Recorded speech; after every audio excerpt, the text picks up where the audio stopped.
At Chicano Park, you might find yourself in the middle of a cultural event, surrounded by food, dance, and music, all of which represents Barrio Logan.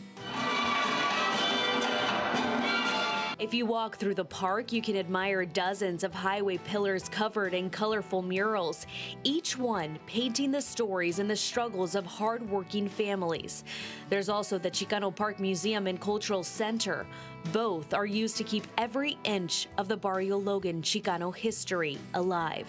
Chicano Park is 54 years old, and so it was always a prideful thing to be a part of. Alberto Pulido grew up in Barrio Logan and is now the vice chair of the museum, a cultural hub that supports Chicano and Latino artists. Most recently, the exhibition focused on immigrant families. Like the art show in here today features the challenges around immigrant communities, the issues around surviving the border crossings, the butterflies behind me representing a life without borders. The museum's art and history changes through each exhibition, but the Chicano Park murals stay focused on the difficulties that came with making the park happen. That's what this neighborhood's about. That's what we always think about.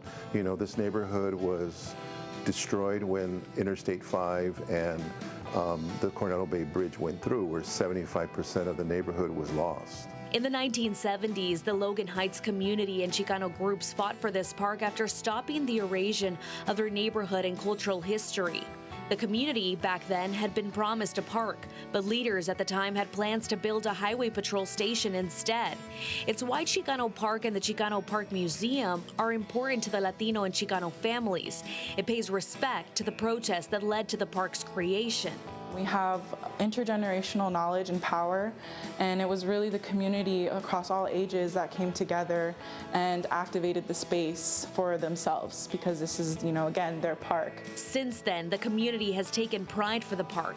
The newer generation has pursued careers in doing just that, like Valerie Jaimes, who has become an advocate for Barrio Logan. My main objective really is to serve and to make sure that I'm honoring the people before me, honoring what has, the struggles that have transpired from the movimiento, and how I can support and really uplift our youth and our generations to come. Making sure that debates like gentrification or erosion do not continue in their community of Barrio Logan.